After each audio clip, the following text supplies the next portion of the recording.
Hello बच्चों। तो मेरा नाम है निशांत और आप लोग मेरे साथ सीख रहे हो फिजिक्स। हम लोग सेमीकंडक्टर पढ़ रहे थे और आज के इस लेक्चर में हम पढ़ने वाले हैं लेक्चर 2 में पीएन जंक्शन या डायोड। इससे पहले लेक्चर 1 में हम सेमीकंडक्टर मटेरियल के रिगार्डिंग, ठीक है, हम बैंड थ्योरी पढ़ चुके हैं। ठीक है, types of material on the basis of band theory पढ़ चुके हैं। इनके अलावा यहीं पे हमने इंट्रिंसिक, एक्सट्रिंसिक और उसी में पी और एन टाइप के ऊपर बात कर ली है। ठीक है, उम्मीद है आप सबने वो लेक्चर देख लिया होगा। अगर वो नहीं देखा है तो पहले आप फर्स्ट लेक्चर देख लीजिए, क्योंकि उससे क्या है, आपको इसकी और भी ज़्यादा बेटर अंडरस्टैंडिंग होगी। ठीक है, उस वीडियो की उस फर्स्ट वीडियो लेक्चर का जो लिंक है मैं वीडियो के डिस्क्रिप्शन में डाल दूंगा, वहाँ से देख लीजिएगा। चलिए फिर स्टार्ट करते हैं। तो टॉपिक है हमारे पास पीएन जंक्शन। नाम में ही क्लियर है। ठीक है, एक चीज़ और मैं बोल दूँ यहाँ पे कि ये बेसिकली एक सेमीकंडक्टिंग डिवाइस है। हमारे सिलेबस में जो डिवाइसेस की अगर मैं बात करूँ तो सेमीकंडक्टर डिवाइसेस में पीएन जंक्शन भी है। ठीक है, ट्रांजिस्टर जो है वो हमारे पास पहले सिलेबस में हुआ करता था, अब नहीं है, तो इसको अपन नहीं पढ़ने वाले हैं। लॉजिक गेट्स, बीजेटी, मॉसफेट, इस तरीके से बहुत सारे सेमीकंडक्टिंग डिवाइसेस होते हैं, जिनमें से हमको पढ़ना केवल कौन सा है, पीएन जंक्शन, मतलब डायोड और उसके टाइप्स पढ़ने हैं, इसकी एप्लीकेशन पढ़नी है। ठीक है, और लॉजिक गेट्स पढ़ने वाले हैं। ठीक है, तो स्टार्ट करते हैं पीएन जंक्शन। पहले समझिएगा, बीच बीच में मैं खुद ही बोल दूंगा लिखने के रिगार्डिंग, तब लिखिएगा। तो नाम में क्लियर है कि पीएन जंक्शन। पहला सवाल तो यहीं पर है कि पीएन जंक्शन बनता कैसे है। क्या हम पी टाइप का अलग से सेमीकंडक्टर लेते हैं, एन टाइप का अलग से सेमीकंडक्टर लेते हैं और उनको अगर चिपका देंगे तो पीएन जंक्शन बन जाएगा? तो आंसर है नो। पी और एन को चिपका करके एक दूसरे से स्टिक करके पीएन जंक्शन नहीं बनता है। तो कैसे बनता है? तो पीएन जंक्शन बनाने के लिए हम क्या करते हैं कि ये हमने मान लो एक प्योर सेमीकंडक्टर ले लिया। ठीक है, प्योर सेमीकंडक्टर, इसी को अपन और क्या बुलाते हैं, इंट्रिंसिक सेमीकंडक्टर। अब इसमें हमने क्या किया, एक साइड से तो हमने इसमें ट्राईवेलेंट इंप्योरिटी मिला दी। ठीक है, जिसको फर्दर तुम ट्राईवेलेंट जो होता है उसका नेचर कैसा होता है, इलेक्ट्रॉन को एक्सेप्ट करने का, तो ट्राईवेलेंट या बोल दो एक्सेप्टर इंप्योरिटी मिला दी, जिसकी वजह से क्या होगा, ये साइड बन जाएगी पी साइड। क्लियर? दूसरी साइड से हमने क्या किया, इसमें डोपिंग करा दी पेंटावेलेंट इंप्योरिटी की। पेंटावेलेंट इंप्योरिटी जैसी को अपन डोनर इंप्योरिटी भी कहते हैं। ठीक है, डोनर इंप्योरिटी की इसमें डोपिंग करा दी। ध्यान देना, डोपिंग कराई गई है, तो उससे होगा क्या, इधर वाली जो साइड है हमारे पास, ये पूरी की पूरी पी साइड बन जाएगी, पी वाला सेमीकंडक्टर बन जाएगा, और पेंटावेलेंट की डोपिंग करने की वजह से ये वाली साइड क्या बन जाएगी, एन साइड बन जाएगी। तो पीएन जंक्शन एक ही सेमीकंडक्टर में दोनों साइड से एक पी टाइप और एक ट्राईवेलेंट और पेंटावेलेंट इंप्योरिटी को डोपिंग करा के बनाया जाता, ना कि पी और एन को स्टिक करके। क्लियर? तो पहले तो इसका फॉर्मेशन अगर मैं कहूँ तो इसको बनाते कैसे हैं अपन, by doping trivalent and pentavalent impurity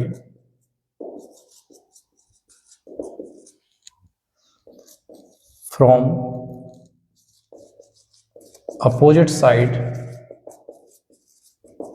of intrinsic semiconductor। ध्यान देना,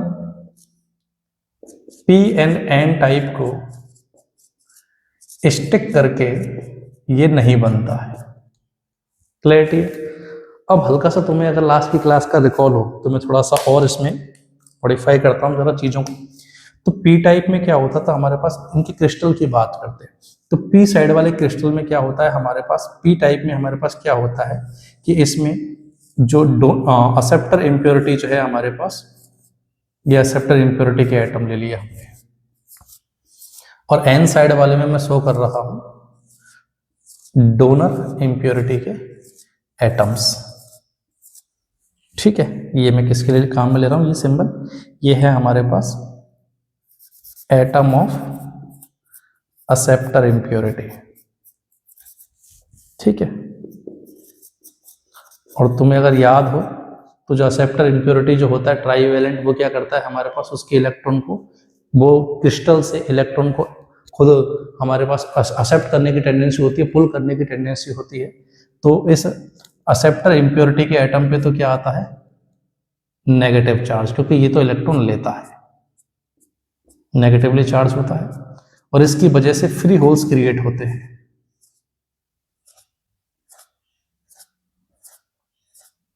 क्लियर? तो एटम ऑफ एक्सेप्टर इम्प्योरिटी ये क्रिस्टल में बंधे हुए होते हैं, तो ये इमोबाइल चार्ज होता है, इनका कंडक्शन में कोई रोल नहीं है, और इनकी वजह से जो आए हुए मेजॉरिटी में जो हमारे पास ये जो आए हुए होल्स, फ्री होल्स,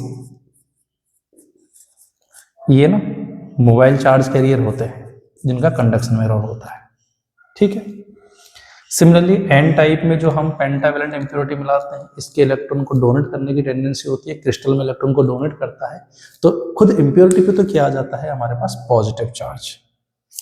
ठीक है। तो ये जो इम्प्योरिटी के एटम हैं ये होते हैं पॉजिटिवली चार्ज्ड,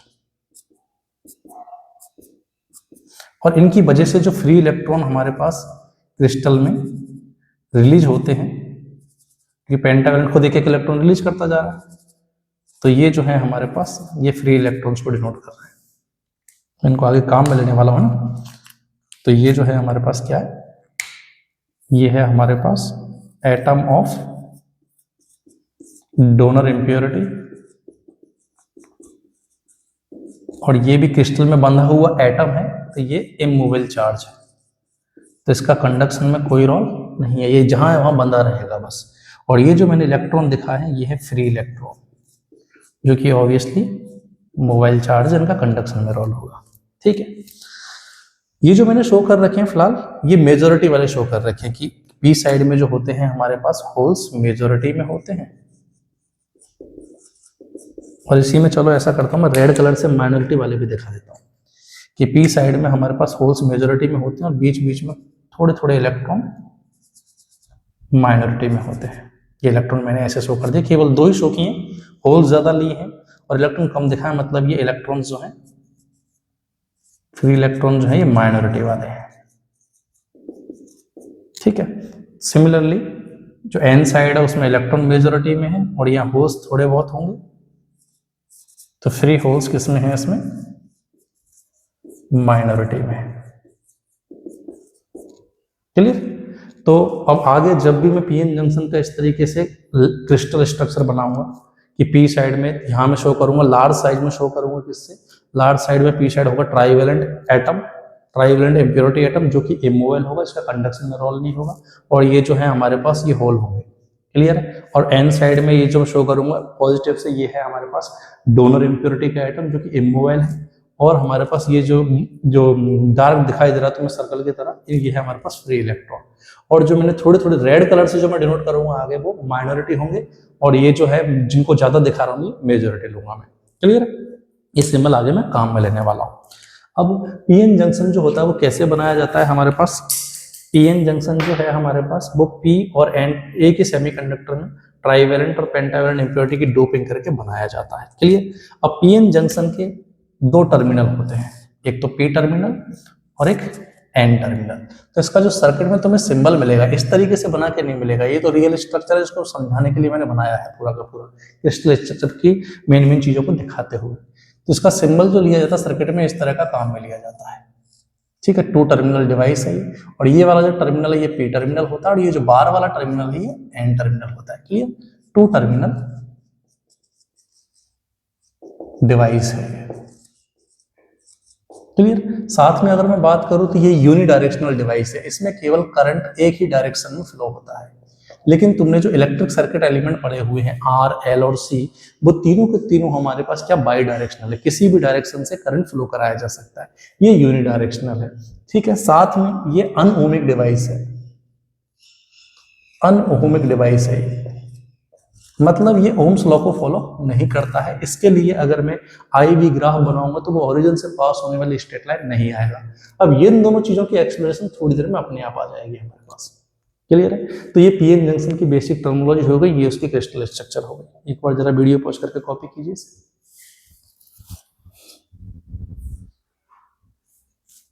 ठीक है।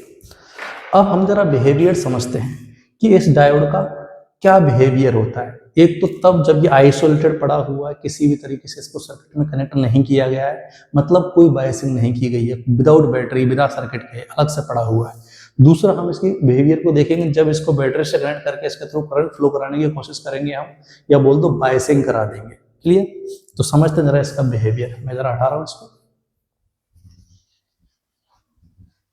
तो हेडिंग लिखिए behaviour of PN junction. Behaviour of PN junction.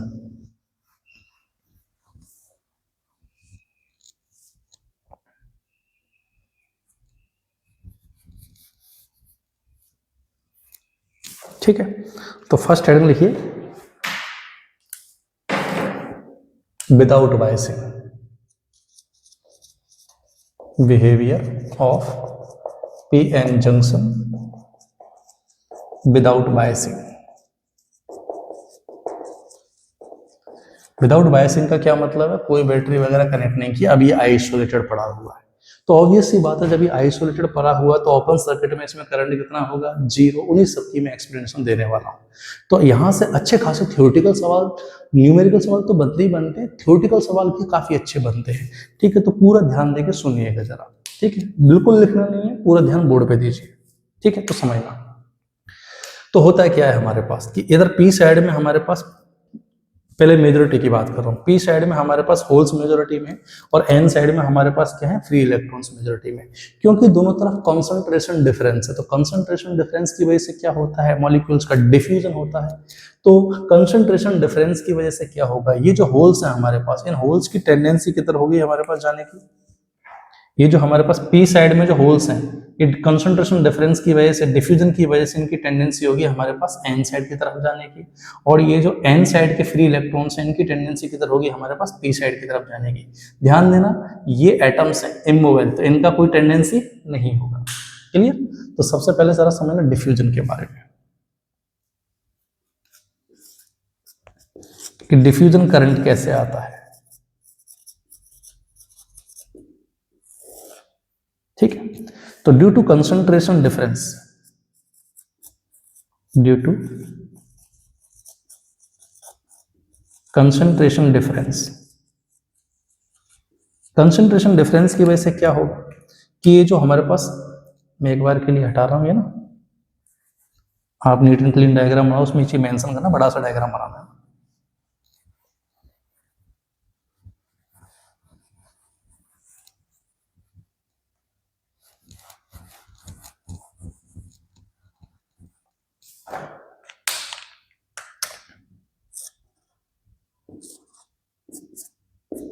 तो कंसंट्रेशन डिफरेंस की वजह से क्या होगा हमारे पास? ये पी साइड और ये एन साइड, होल्स जो है वो किधर मूव करेंगे हमारे पास? पी से एन साइड की तरफ। सिमिलरली इलेक्ट्रॉन किधर से किधर मूव करेंगे हमारे पास? एन से पी साइड की तरफ। क्लियर? तो जब होल्स हमारे पास, होल्स मतलब पॉजिटिव चार्ज, जब ये आगे की तरफ जाएंगे, या बोल दो नेगेटिव चार्ज पीछे आएगा, तो उसकी वजह से भी करंट किधर आएगा? आगे की तरफ। तो कंसंट्रेशन डिफरेंस की वजह से हमको मेजॉरिटी चार्ज कैरियर्स का एक करंट फ्लो देखने को मिलेगा from P to N side. क्योंकि डिफ्यूजन की वजह से आया, इसलिए इस करंट को नाम देंगे अपन डिफ्यूजन करंट। क्लियर?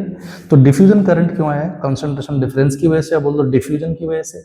और इसमें क्या होता है? होल्स मेजॉरिटी चार्ज कैरियर्स, ठीक है, होल्स जो होते हैं पी से एन की तरफ जाएंगे, इलेक्ट्रॉन एन से पी की तरफ जाएंगे, जिसकी वजह से जो करंट का फ्लो देखने को मिलेगा आई डिफ्यूजन।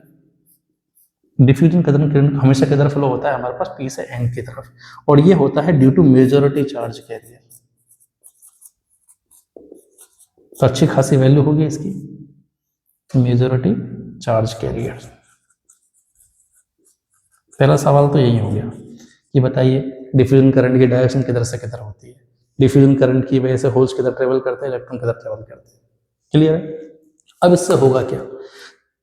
तो होल्स इधर से जब आगे की तरफ ट्रेवल करेंगे, इधर से हमारे पास फ्री इलेक्ट्रॉन ट्रेवल करेंगे, तो होल्स और इलेक्ट्रॉन, एक खाली जगह और एक इलेक्ट्रॉन, जब ये आएंगे तो बीच में क्या होगा? इनके रिकॉम्बिनेशन होंगे। तो रिकॉम्बिनेशन होने की वजह से फ्री इलेक्ट्रॉन और होल मिल करके फिर से क्या बना लेंगे? कोवेलेंट बॉन्ड फॉर्मेशन कर लेंगे। तो उससे होगा क्या? इधर से काफी सारे फ्री इलेक्ट्रॉन आते गए, इधर से काफी सारे हमारे होल्स आते गए, तो बीच में ये रिकॉम्बिनेशन करके फिर से क्या बना लेंगे? Covalent bond. तो वहां पे फ्री चार्ज कैरियर्स की क्या हो जाएगी? डेफिशिएंसी हो जाएगी। उस रीजन को बुलाते हैं अपन डिप्लेशन जोन या डिप्लेशन लेयर।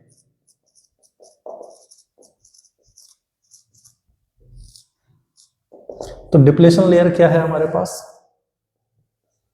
ये क्यों फॉर्म होती है हमारे पास, formed due to recombination of free electron and holes. इसकी वजह से क्या हो जाता है, कोवेलेंट बॉन्ड फॉर्म हो जाते हैं, इधर से इलेक्ट्रॉन्स गए, इधर से होल्स गए, दोनों बीच में आके यहाँ पे क्या बन गया, कोवेलेंट बॉन्ड बन गए। तो यहाँ पे हमारे पास बीच में चार्जलेस जोन क्रिएट हो जाता है,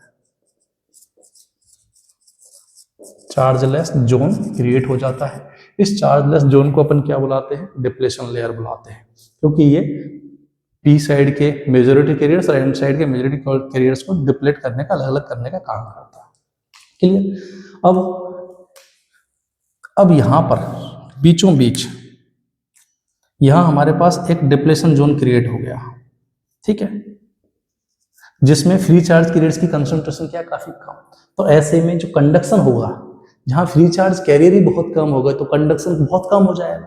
तो आप ऐसे मान सकते हो कि जो डिप्लेशन लेयर है, इसकी एक बार के लिए विड्थ को अगर मैं डी से डिनोट कर दूं, तो ये जो हमारे पास डिप्लेशन लेयर है, एक तरीके से ये जो मेजॉरिटी चार्ज कैरियर जो फ्लो हो रहे हैं उनके फ्लो में बीच में एक दीवार का काम करेगा। डिप्लेशन लेयर जो है वो हमारे पास चार्ज फ्लो के बीच में क्या करेगा, एक दीवार का काम करेगा, इनके फ्लो को अपोज देगा। तो ये इसकी वजह से ओवरऑल करंट के लिए क्या आने वाला है, रेजिस्टेंस आने वाला है। क्लियर। तो ये जो डिप्लेशन लेयर जो है हमारे पास, ये अपोज करेगा किसको, ठीक है, बैरियर प्रोवाइड करवाएगा, बीच में रुकावट बनेगा हमारे पास किसको, फ्लो ऑफ चार्ज को, flow of charge carriers. Clear. तो ऐसे में अगर डिप्लेशन लेयर की थिकनेस बहुत ज्यादा हुई, मतलब हाँ अपोज बहुत ज्यादा हो जाएगा, तो फ्लो, करंट का फ्लो बहुत ज्यादा मुश्किल से होगा। और अगर इस डिप्लेशन लेयर की थिकनेस बहुत कम हो गई, तो ऐसे में क्या होगा, वहां पे अपोज बहुत कम मिलेगा, तो करंट का फ्लो इजीली हो सकता है। अब ये डिप्लेशन लेयर हमारे पास, इसकी थिकनेस क्या होगी, ठीक है, ये डिपेंड किस चीज पे करती है, तो थिकनेस ऑफ डिप्लेशन लेयर, इसको अगर मैं डी से डिनोट करूं तो किस किस पे डिपेंड करती है, तो डिपेंड्स ऑन, एक तो ये प्रॉपर्टी ऑफ मटेरियल है हमारे पास, कि तुमने जो इंट्रिंसिक सेमीकंडक्टर जो लिए हैं वो कौन से सेमीकंडक्टर लिए हैं, मटेरियल टू मटेरियल, क्योंकि उसी हिसाब से इनका मूवमेंट और सारी की सारी क्रिस्टल स्ट्रक्चर जो वेरी करेगी। तो एक तो प्रॉपर्टी ऑफ मटेरियल पे डिपेंड करेगी, दूसरा ये concentration of the charge carrier पे बहुत ज्यादा हैवीली डिपेंड करती है, concentration of free charge carriers. Clear. इस पर बहुत ज्यादा डिपेंड करती है, क्यों, क्योंकि अगर तुमने चार्ज कैरियर्स जो है वो बहुत ज्यादा ले लिए, तो होगा क्या, इतने ज्यादा चार्ज कैरियर ले लिए कि बार बार आते जाएंगे, कॉम्बिनेशन भी होंगे और आपस में आने की टकराने की वजह से वो टूटते भी जाएंगे, ठीक है। या फिर इस चीज को आप ऐसे भी समझ सकते हो कि जो डिप्लेशन लेयर के बीच में दीवार थी, अब तुमने इधर अगर बहुत ज्यादा चार्ज कैरियर ले ली, तो वो चार्ज कैरियर जो होंगे हमारे पास क्या होंगे, थर्मल इफेक्ट की वजह से बार बार आएंगे, उस दीवार से आकर टकराएंगे, तो टकरा के इस दीवार को छील छील के क्या कर देंगे, नैरो कर देंगे। क्लियर है। तो ऐसे में अगर concentration of free charge carrier अगर बढ़ा दी जाए, तो ऐसे में डिप्लेशन लेयर की थिकनेस क्या होती है, कम होती है। क्लियर। डिप्लेशन लेयर की थिकनेस, चार्ज कंसंट्रेशन अगर बढ़ा दोगे तो डिप्लेशन लेयर की थिकनेस क्या हो जाएगी, कम। अब यह इस अच्छा खासा यूज भी हो सकता है कि मान लो मैं चाहता हूं कि मेजॉरिटी चार्ज कैरियर जो फ्लो हो रहे थे हमारे पास, उसको अपोज कम मिले, तो डिप्लेशन लेयर की थिकनेस को मैं कम करना चाहता हूं, तो क्या करूंगा, कंसंट्रेशन बढ़ा दूंगा चार्ज कैरियर की। क्लियर। इनके अलावा और भी फैक्टर्स हैं जिनको अपन आगे बायसिंग के टाइम पे और डिस्कस करने वाले हैं। एक चीज और, ये टेम्परेचर पे भी डिपेंड करती है। अब इस चीज का आंसर खुद से दो, ठीक है, खुद से बताइए, अगर टेम्परेचर बढ़ा दिया जाए तो डिप्लेशन लेयर बढ़ेगी या घटेगी, बीच में कमेंट करके बता सकते हो आप, वीडियो पे कमेंट करके, ठीक है। तो डिप्लेशन, अगर टेम्परेचर बढ़ा दोगे तो चार्ज कैरियर्स की थर्मल एनर्जी बढ़ेगी, तो ये तेजी से टकराएंगे दीवार से, तो ऐसे में इसको छील छील के क्या कर देंगे, पतला कर देंगे। तो टेम्परेचर बढ़ाने पे भी डिप्लेशन लेयर की थिकनेस क्या होती है, कम होती है। क्लियर।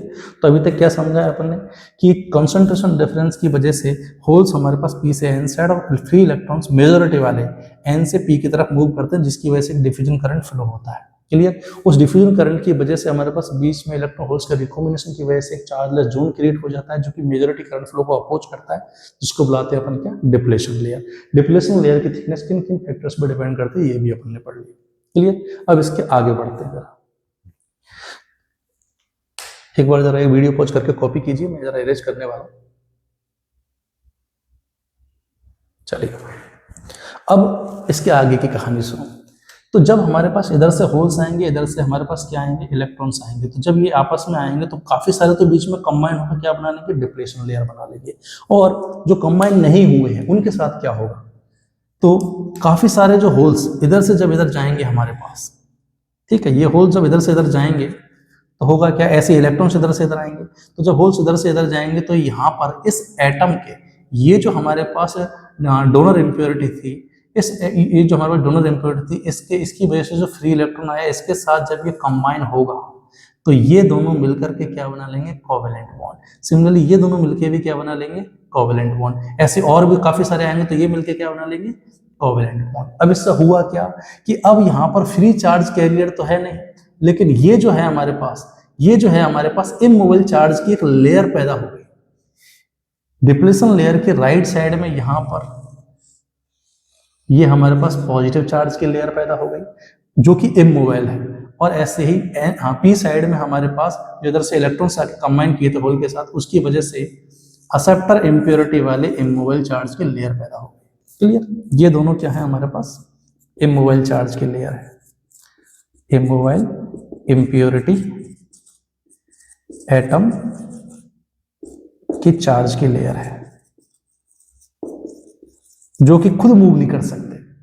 तो होगा क्या, डिफ्यूजन की वजह से होल्स लगातार आगे चलते जा रहे हैं, इलेक्ट्रॉन्स इधर की तरफ आते जा रहे हैं, जिसकी वजह से हुआ क्या कि ये जो डिप्लेशन लेयर है इसके दोनों तरफ हमारे पास एक फिक्स चार्ज की जो है हमारे पास क्या लेयर पैदा होगी। तो यहाँ कैपेसिटर जैसा इफेक्ट आएगा कि ये जो डिप्लेशन लेयर थी इसके इधर तो पॉजिटिव चार्ज जो कि इमोबाइल है और इधर नेगेटिव चार्ज की लेयर फिक्स हो गई। तो ऐसे में क्या होगा, ऐसे में हमारे पास इस पॉजिटिव चार्ज से नेगेटिव चार्ज की तरफ एक इलेक्ट्रिक फील्ड पैदा हो जाएगा।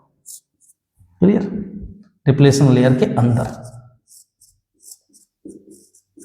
क्लियर, इसको नाम देता हूं मैं एक बार के लिए AB। ठीक है, अब इलेक्ट्रिक फील्ड पैदा हो गया तो इसके अक्रॉस एक पोटेंशियल डिफरेंस भी आ जाएगा, इसको नाम दे देते हैं VB। अब EB और VB क्या है हमारे पास, EB और VB को अपन नाम देते हैं barrier electric field and barrier potential difference. अब ये बैरियर नाम क्यों दिया गया है, barrier electric field EB and barrier potential difference VB। ठीक, तो डिप्लेशन लेयर के दोनों तरफ पहले यहाँ पे सवाल ये भी बन जाएगा, डिप्लेशन लेयर जो होती है खुद तो चार्जलेस होती है, लेकिन डिप्लेशन लेयर के ठीक है एक तरफ पॉजिटिव चार्ज इमूवेबल होता है, एक तरफ नेगेटिव चार्ज इमूवेबल होता है। आपसे पूछ लें किस तरफ कौन सा चार्ज होता है, तो N साइड की तरफ तो पॉजिटिव चार्ज इमूवेबल होता है और P साइड की तरफ नेगेटिव इमूवेबल चार्ज होता है। क्लियर, अब ये जो इलेक्ट्रिक फील्ड आया, ध्यान देना जरा, ये जो इलेक्ट्रिक फील्ड आया है हमारे पास EB, ये किस चीज का अपोज कर रहा है, ये जो इलेक्ट्रिक फील्ड आया है हमारे पास, देखो मेजॉरिटी चार्ज किधर जा रहे थे, होल्स इधर जा रहे थे आगे की तरफ, इलेक्ट्रॉन्स आ रहे थे पीछे। अब जैसे ये बैरियर इलेक्ट्रिक फील्ड पैदा होगा तो ये होल्स पे लगाएगा फोर्स किधर की तरफ, हमारे पास पीछे की तरफ। होल्स जाना चाह रहा था आगे और इस पर फोर्स लगेगा पीछे, तो होल्स के मोशन को अपोज करेगा। और ये जो फ्री इलेक्ट्रॉन जो पीछे जा रहा था इस पर फोर्स लगेगा आगे, तो इसके मोशन को भी अपोज करेगा। तो ये जो बैरियर इलेक्ट्रिक फील्ड या बोल दो बैरियर पोटेंशियल डिफरेंस जो है ये अपोज करते हैं हमारे पास, किसका अपोज करते हैं, flow of majority charge career, flow of majority charge carrier. और मेजॉरिटी चार्ज कैरियर्स के फ्लो की वजह से क्या आ रहा था, डिफ्यूजन करंट, तो ये डिफ्यूजन करंट का अपोज करते हैं। क्लियर, अब थर्मोडायनामिक इक्विलिब्रियम में क्या होता है, लगातार जैसे ही हमारे पास आते गए तो EB की वैल्यू बढ़ते बढ़ते बढ़ते बढ़ते तुरंत उतनी हो जाती है कि फाइनली हमारे पास और होल्स का फ्लो नहीं होता। सुनो ध्यान से दोबारा, कि होल्स अपने कंसंट्रेशन डिफरेंस की वजह से आगे जाना चाह रहे थे, जिसकी वजह से इलेक्ट्रिक फील्ड आ गया पीछे की तरफ। अब इलेक्ट्रिक फील्ड बढ़ता जाएगा बढ़ता जाएगा बढ़ता जाएगा और फाइनली इतना हो जाएगा कि इसके फ्लो को क्या कर देगा, पूरी तरीके से बैन कर देगा। तो ऐसे में इन द एंड करंट क्या हो जाएगा, 0। तो ये जो बैरियर इलेक्ट्रिक फील्ड या बैरियर पोटेंशियल डिफरेंस जो है वो मेजॉरिटी किस चीज का अपोज करते हैं, मेजॉरिटी चार्ज कैरियर्स के करंट का। मेजॉरिटी चार्ज कैरियर्स की वजह से जो करंट आ रहा था इसका क्या करेंगे, अपोज करेंगे और उसके फ्लो को फाइनली क्या कर देंगे, 0 कर देंगे। क्लियर, तो इन द एंड इसमें करंट क्या हो जाएगा, 0 हो जाएगा। ये क्लैरिटी है तो ठीक है। अब अगर फर्दर में रिलेशन भी अगर मैं निकालूं तो बैरियर इलेक्ट्रिक फील्ड का मैग्नीट्यूड होता है बैरियर पोटेंशियल डिफरेंस अपॉन में डी। ठीक है, ये जो डी होता है जनरली ये माइक्रोन के ऑर्डर का होता है, 10 की पावर डी की जो रेंज होती है लगभग लगभग 10 की पावर -6 मीटर या बोल दो माइक्रोमीटर के ऑर्डर का चलता है। क्लियर है इतना? ठीक है, इसकी अगर मैं बैरियर पोटेंशियल डिफरेंस की अगर मैं वैल्यू भी अगर मैं लिखूं, याद भी रखनी है आपको, सिलिकॉन के लिए होता है 0.7 वोल्ट और ये जर्मेनियम के लिए जो होती है इसकी वैल्यू वो होती है 0.3 वोल्ट। क्लियर? तो ये जो डिप्लेशन लेयर है इसके अक्रॉस पोटेंशियल डिफरेंस देखने को मिलता है हमारे पास वीबी का। ठीक है, तो एक तरीके से आप मान लो हाइपोथेटिकल एक तरह से बैटरी जैसा इफेक्ट आ गया जिसमें ये हाई पोटेंशियल पे होगा और ये पी साइड लो पोटेंशियल पे होगा। ये पोटेंशियल डिफरेंस कितना होगा? वीबी के बराबर। क्लैरिटी है इतना? तो उम्मीद आपको बैरियर इलेक्ट्रिक फील्ड समझ में आ गया होगा क्या है और क्यों इसको बैरियर नाम दिया। यही अगर मैं ग्राफ बनाऊं इसके पोटेंशियल का पूरे के पूरे डिप्लेशन लेयर में, ध्यान देना पूरे के पूरे पीएन जंक्शन में इलेक्ट्रिक फील्ड केवल डिप्लेशन लेयर के अंदर अंदर, तो पोटेंशियल डिफरेंस भी केवल इन दोनों के अंदर अंदर ही आएगा। अगर मैं पूरे पीएन जंक्शन का अगर मैं ग्राफ बनाऊं इलेक्ट्रिक फील्ड वर्सेस डिस्टेंस का, तो इस तरीके का ग्राफ आएगा कि ये पीएन जंक्शन है, ये डिप्लेशन लेयर है, ये एन साइड और ये पी साइड। ठीक है, पी वाली साइड है हमारे पास हाई पोटेंशियल पर और एन वाली साइड किस पर है? लो पोटेंशियल पर। ठीक है, ये पोटेंशियल के लिए लिखे हुए हैं, पी वाली साइड लो पोटेंशियल पे और एन वाली हाई पोटेंशियल पे। तो मतलब अगर मैं ग्राफ बनाऊं, बी आर ग्राफ अगर मैं बनाऊं तो एन साइड जो है हमारे पास हाई पोटेंशियल पे होगी पूरी की पूरी, पी साइड होगी लो पोटेंशियल पे और इस डिप्लेशन लेयर में हमारे पास इलेक्ट्रिक फील्ड होगा। क्लियर है? और इस इलेक्ट्रिक फील्ड की वैल्यू अपन कैसे निकाल सकते हैं? ये जो पोटेंशियल डिफरेंस है पूरा का पूरा पी और एन के बीच वीबी बाई डी से अपन निकाल सकते हैं। तो यहाँ एक सवाल और बनता है कि बताइए हमारे पास विदाउट बायसिंग के केस में कौन सा जो पी साइड और एन साइड में से कौन सी साइड जो होती है वो हाई पोटेंशियल पे होती है? तो एन साइड हाई पोटेंशियल पे होती है। क्लियर? एक और वीडियो वॉच करके कॉपी कीजिए इसे। चलिए ठीक है, अब आगे सुनना फिर से मैं पूरी कहानी, क्योंकि ये सारा का मैं स्टेप बाय स्टेप होता जा रहा, तो सारी कहानी फिर से सुनिए। डिफ्यूजन की वजह से मेजॉरिटी चार्ज कैरियर होल्स आगे चले, मेजॉरिटी वाले इलेक्ट्रॉन्स पीछे आए, जिसकी वजह से डिफ्यूजन करंट आगे आया। इस डिफ्यूजन करंट की वजह से यहाँ पे डिप्लेशन लेयर बनी और उसकी वजह से यहाँ पे एक बैरियर इलेक्ट्रिक फील्ड जनरेट हुआ। ये बैरियर इलेक्ट्रिक फील्ड जो है फाइनली मेजॉरिटी चार्ज कैरियर के फ्लो का अपोज करके उसको क्या कर देगा? फ्लो नहीं होने देगा, जिसकी वजह से करंट क्या आ जाएगा? Overall zero. क्लियर है? तो इस तरीके से अपन कह सकते हैं कि बिना बायसिंग के केस में यहाँ पे करंट ओवरऑल डायोड के अंदर करंट कितना है? जीरो आएगा। अब इस जीरो करंट को ना, इस जीरो करंट को भी अपन दो तरीके से एक्सप्लेन करते हैं। कैसे? कि आप ये भी बोल सकते हो कि भाई बैरियर इलेक्ट्रिक फील्ड ने क्या किया? बैरियर इलेक्ट्रिक फील्ड ने क्या किया? करंट के फ्लो को रोक दिया। ठीक है, इसकी जगह ज्यादा बेटर टर्म जो अपन काम में लेते हैं वो है डिफ्यूजन करंट, ड्रिफ्ट करंट। तो ड्रिफ्ट करंट क्या चीज है? तो देखो कंसंट्रेशन डिफरेंस की वजह से ये होल्स का लगातार फ्लो आगे होता रहता है, इलेक्ट्रॉन्स पीछे आते रहते हैं मेजॉरिटी वाले, जिसकी वजह से मेजॉरिटी चार्ज कैरियर्स की वजह से डिफ्यूजन करंट देखने को मिलता है। अब ये जो हमारे पास इलेक्ट्रिक फील्ड है, ध्यान देना, ये जो हमारे पास इलेक्ट्रिक फील्ड है वो है हमारे पास एन से पी साइड की तरफ। अब यहाँ एन साइड में माइनॉरिटी में होल्स और पी साइड में माइनॉरिटी में क्या है? ये हमारे पास इलेक्ट्रॉन्स। तो ये जो बैरियर इलेक्ट्रिक फील्ड है, इधर से जो होल्स आएंगे उन पे तो फोर्स किधर लगाएगा? पीछे की तरफ। तो ऐसे में ये जो बैरियर इलेक्ट्रिक फील्ड है ये माइनॉरिटी चार्ज कैरियर्स के मोशन को तो सपोर्ट कर रहा है। माइनॉरिटी चार्ज कैरियर्स जो है, ये जो माइनॉरिटी वाला होल है एन साइड में, इसको इधर की तरफ सपोर्ट करेगा तो ये इधर फ्लो हो, और यहाँ हमारे पास माइनॉरिटी वाला जो इलेक्ट्रॉन है वो इधर फ्लो होगा, इसका सपोर्ट करेगा। क्लियर है? बैरियर इलेक्ट्रिक फील्ड माइनॉरिटी वाले का सपोर्ट करता है, मेजॉरिटी वाले का अपोज करता है। तो इसकी वजह से ये जो बैरियर इलेक्ट्रिक फील्ड है वो सपोर्ट करता है किसका? Supports flow of minority charge career.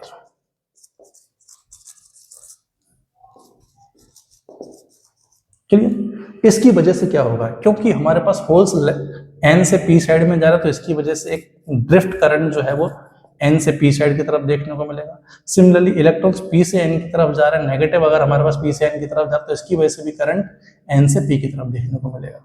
Clear? तो माइनॉरिटी चार्ज कैरियर्स की वजह से एन से पी की साइड में क्या देखने को मिलता है अपन को, ड्रिफ्ट करंट देखने को मिलता है।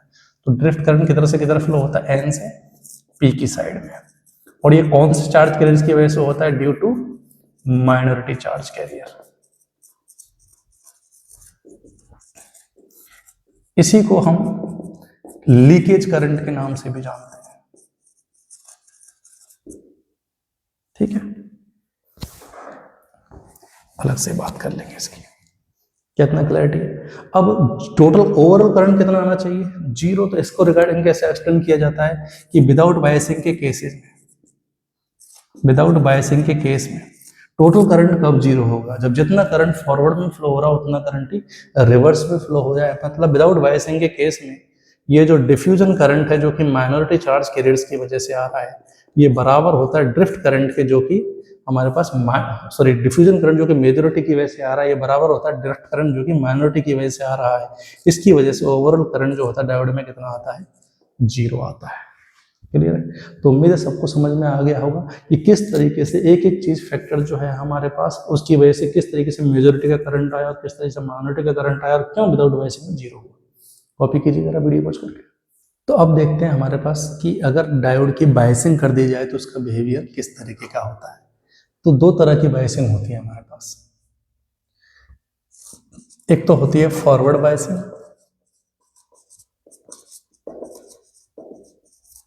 और एक होती है रिवर्स बायसिंग। दोनों का क्या मीनिंग है कि जैसे हमारे पास ये डायोड है, ठीक है, ये इसका पी टर्मिनल, एन टर्मिनल। अब अगर डायोड के पी टर्मिनल को सर्किट में हाई पोटेंशियल पे और एन टर्मिनल को लो पोटेंशियल पे रख दिया जाए तो इसे कहते हैं फॉरवर्ड बायसिंग। अगर उसका उल्टा किया जाए कि पी टर्मिनल को तो लो पोटेंशियल पे और एन टर्मिनल को हाई पोटेंशियल पे रख दिया जाए तो इसे कहेंगे अपन रिवर्स बायसिंग।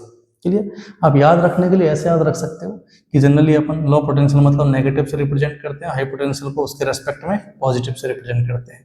पी एक तरह से पॉजिटिव वाली फीलिंग दे रहा है और ये है नेगेटिव वाली। ठीक है, तो जब आप पॉजिटिव को पॉजिटिव से और नेगेटिव को नेगेटिव से कनेक्ट करते हो तो हमारे पास सेम पोलैरिटी टाइप का हो गया। ठीक है, तो इसको कहेंगे फॉरवर्ड बायसिंग। और जब उल्टा करोगे पॉजिटिव को नेगेटिव से और नेगेटिव को पॉजिटिव से तो इसे कहेंगे अपन रिवर्स बायसिंग। फिर से कह दूं, ये बस याद रखने का तरीका मात्र है, कोई लॉजिक नहीं है। क्यों? क्योंकि कोई जरूरी नहीं है हमारे पास कि एन टर्मिनल मतलब नेगेटिव पोटेंशियल, नेगेटिव नहीं, एन टर्मिनल मतलब लो पोटेंशियल। क्लियर है? तो जब एन को लॉ से और पी को हाई से कनेक्ट करोगे, पी को हाई से एन को लॉ से, तो उसे कहेंगे फॉरवर्ड में, इसको कहेंगे रिवर्स में। जैसे कि एग्जांपल देखना, अगर मैं आपसे कह दूं कि मान लो ये डायोड है, ठीक है, कुछ सवाल दे रहा हूं,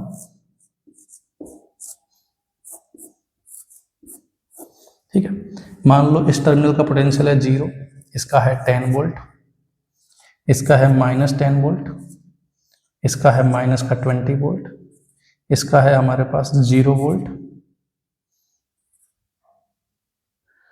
या इसका है मान लो हमारे पास माइनस का 10 वोल्ट। तो इस पॉइंट की अर्थिंग कर रखिए। हमको पता लगाना है कि ये जो सारे के सारे डायोड में से कौन सा फॉरवर्ड में है और कौन सा रिवर्स में। चलिए तो जरा चेक करते हैं। तो देखो इसमें एन टर्मिनल और पी टर्मिनल, यहाँ 10 वोल्ट और यहाँ पे 0 वोल्ट, तो डेफिनेटली मैं कह सकता हूँ एन वाला लो पर है और 10 पी वाला हाई पर है, तो ये फॉरवर्ड बायसिंग बनेगा। यहाँ अगर मैं देखूँ तो सर्किट में देखो ये -10 और ये -20 है, -20 सबसे कम है और -10 सबसे ज्यादा है। तो जो एन पी वाली साइड है वो ज्यादा वाली साइड में है और एन वाली साइड है जो वो कम वाली साइड में है। तो मैं कहूंगा यहाँ पे ये हाई पोटेंशियल पे हो गया और ये लो पोटेंशियल पे। तो अब भी क्या है, पी हाई पर एन लो पे, तो ये भी क्या होगा, फॉरवर्ड ही होगा। क्लियर? सिमिलरली यहाँ अगर मैं कहूँ तो ये 0 और ये -10, तो 0 से तो -10 कम ही है, तो पी वाला लो साइड में है और एन वाला हाई साइड में, तो इसको क्या कहेंगे अपन, रिवर्स बायसिंग कहेंगे। क्लियर है बेटा? तो अगर आपको समझ में आ गया तो जरा एक सवाल और दे रहा हूँ मैं, इसमें जरा डायोड्स के लिए बताइएगा कि कौन कौन से डायोड फॉरवर्ड में है, कौन कौन सा रिवर्स में है।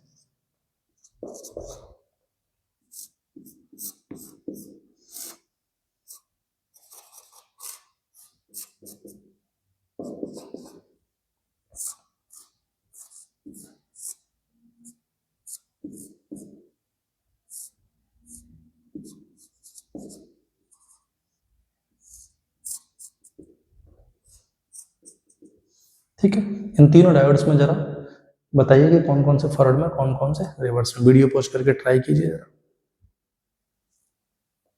ट्राई कर लिया सब? तो देखिए जरा, तो अगर मैं फर्स्ट डायोड की बात करूं तो यहाँ का टर्म एन साइड जो है वो 2 वोल्ट पर है और पी साइड जो है वो हमारे पास वो -10 पे है, क्योंकि पी वाली कम पर है तो मैं कहूँगा पी वाली कम पोटेंशियल पे, एन वाली ज़्यादा पे, तो ये हो गया रिवर्स बायसिंग। सिमिलरली यहाँ पे पी वाली जो है हमारे पास वो 0 के पास में और एन वाली जो है वो 10 के पास में, तो ये ज़्यादा वाली की तरफ है, एन साइड ज़्यादा वाली की तरफ, मतलब ये भी क्या हो जाएगा, रिवर्स बायसिंग। ठीक है, ये 0 और ये 0 दे रखा है, ये 0 तो ये -5 हो जाएगा। अब इसको देखना, पी वाली साइड कम पर है और एन वाली साइड ज्यादा पर है, एन ज्यादा पर, तो ये भी किसमें हो जाएगा, रिवर्स में। तो ये सारे डायोड किसमें आ गए, रिवर्स में आ गए। ठीक है, तो उम्मीद है आपको ये तो समझ में आ गया होगा सर्किट में हम कैसे पता लगाएंगे कि कौन सा डायोड फॉरवर्ड में है और कौन सा डायोड रिवर्स में। अब जरा बिहेवियर देखते हैं कि अगर फॉरवर्ड में कनेक्ट करते हैं तो क्या होगा और रिवर्स में कनेक्ट करते हैं तो क्या होगा। तो behaviour of junction, PN junction in forward biasing और रिवर्स बायसिंग दोनों की कंपैरेटिव स्टडी करते हैं जरा। ठीक है, तो ये हमारे पास एक डायोड है, ये पी साइड ये एन साइड रेस्पेक्टिवली वही सारे मीनिंग जो थोड़ी देर पहले मैंने बताए थे। क्लियर? डी जो है मैंने डिप्लेशन लेयर की थिकनेस ली थी कब, जब हमारे पास कोई बायसिंग नहीं थी। अब इसको फॉरवर्ड बायसिंग में कनेक्ट करते हैं, तो मैंने पी टर्मिनल को, तो मान लो ये सर्किट है और ये सप्लाई वोल्टेज वी सप्लाई एक ही हो गई। ठीक है, तो इस तरीके से कनेक्ट किया है कि पी टर्मिनल तो है हमारे पास सप्लाई के हाई वोल्टेज और एन टर्मिनल जो है वो हमारे पास सप्लाई के लो वोल्टेज से। तो एक बार के इसको 0 बोल दो तो ये 0 हो जाएगा और ये बी एस है तो ये भी बी एस हो जाएगा। क्लियर? तो ये फॉरवर्ड बायसिंग में हो गया। अब मान लो मैं वी सप्लाई का वोल्टेज जो मान लो वेरिएबल ले रहा हूँ। ठीक है, क्योंकि यहाँ पे बैरियर पोटेंशियल डिफरेंस जो है वो हमारे पास मेजॉरिटी करंट पे क्या करेगा, अपोज करेगा। चलो सिलिकॉन का एग्जांपल ले लेते हैं। बैरियर पोटेंशियल सिलिकॉन के लिए कितना होता है, 0.7 वोल्ट, तो 0.7 वोल्ट तक अपोज करेगा। ठीक है, 0.7 वोल्ट से। अब सप्लाई को अगर मैं बढ़ाना स्टार्ट कर देता हूँ मान लो, तो जैसे अपन सप्लाई लगाएंगे तो सप्लाई के हिसाब से ये हाई पोटेंशियल है, ये लो पोटेंशियल, तो सप्लाई का इलेक्ट्रिक फील्ड आएगा यू। क्लियर? अब सप्लाई का इलेक्ट्रिक फील्ड अगर पी से एन की तरफ आया है तो इससे होगा क्या कि ड्रिफ्ट करंट की वजह से मेजॉरिटी चार्ज कैरियर जो थे वो ड्रिफ्ट करंट की वजह से वो किधर जाना चाह रहे थे, हमारे पास होल्स जो थे वो पी से एन की तरफ जाना चाह रहे थे, उसको ये सपोर्ट करेगा, और इलेक्ट्रॉन्स एन से पी की तरफ आ रहे थे उनको भी सपोर्ट करेगा। तो मैं कहूंगा कि अगर हमने फॉरवर्ड बायसिंग में किया है तो जो सप्लाई वोल्टेज जो है वो हमारे मेजॉरिटी करंट डिफ्यूजन करंट को क्या करेगी, सपोर्ट करेगी। क्लियर? तो इन फॉरवर्ड बायसिंग जो हमने सप्लाई लगाई है, सप्लाई जो है हमारे पास ई सप्लाई, ये सपोर्ट करेगा किसको, supports flow of diffusion current, या बेसिकली बोल दो मेजॉरिटी चार्ज कैरियर का current, majority charge career current, जो कि मेजॉरिटी चार्ज कैरियर्स की वजह से आया है। क्लियर? अब जरा अगर मैं सप्लाई की वैल्यू जो है मान लो धीरे धीरे बढ़ाना स्टार्ट करता हूँ। क्लियर?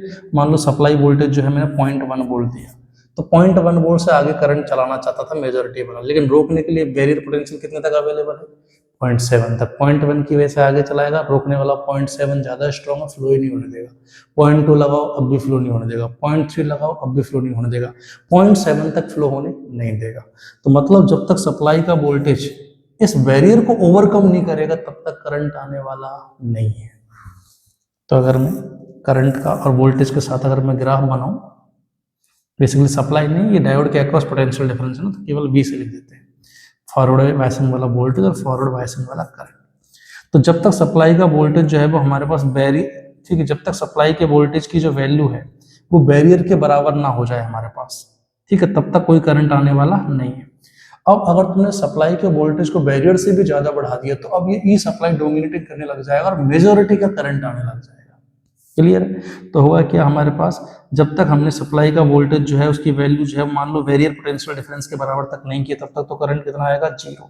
अब अगर फॉरवर्ड वोल्टेज को इससे भी ज्यादा कर दिया जाए तो अब करंट देखने को मिलने लग जाएगा, और जैसे जैसे वोल्टेज बढ़ाओगे वैसे वैसे करंट बढ़ेगा। तो इस तरीके का ग्राफ आएगा। थोड़ा और दोबारा समय का ध्यान से, जैसे अपने सप्लाई का वोल्टेज बढ़ाते गए तो मेजॉरिटी करंट का, मेजॉरिटी चार्ज कैरियर्स का करंट बढ़ेगा।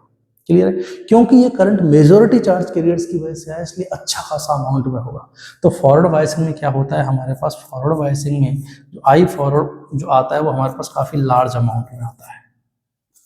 इवन इसका ऑर्डर भी अगर मैं कहूँ तो ये मिली एम्पियर के ऑर्डर का होता है, ये वोल्ट के ऑर्डर का लिया अपन ने। क्लियर, तो फॉरवर्ड में अगर तुम वोल्टेज को बढ़ाते जाओ हमारे पास तो क्या होगा, वो मेजॉरिटी करंट का सपोर्ट करके, इसलिए इसकी वजह से अच्छा खासा अमाउंट में क्या देखने को मिलेगा, करंट देखने को मिलेगा।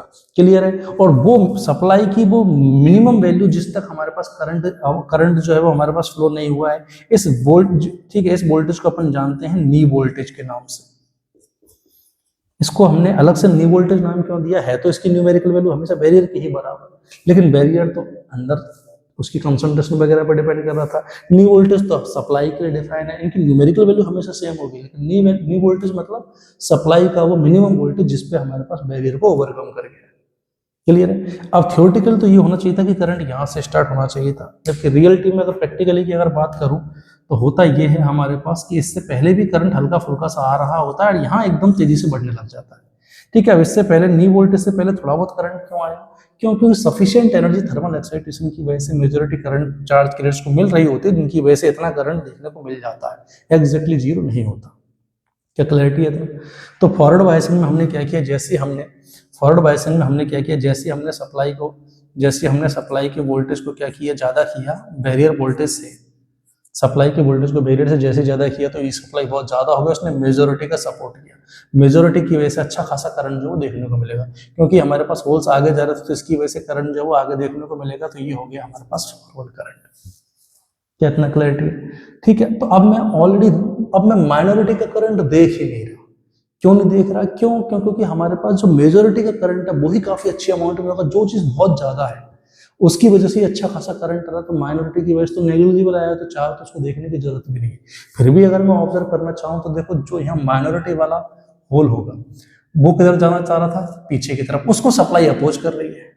तो ये जो सप्लाई वाला जो है, ई सप्लाई जो है हमारे पास, ई सप्लाई जो है वो सपोर्ट कर रही है किसको, फ्लो ऑफ डिफ्यूजन करंट। मैं अलग से लिख देता हूँ फिर से, ई सप्लाई जो है हमारे पास ये मेजॉरिटी करंट को तो क्या कर रही है, मेजॉरिटी चार्ज कैरियर के करंट को तो क्या कर रही है, सपोर्ट, और ये माइनॉरिटी वाले करंट को क्या कर रही है, अपोज।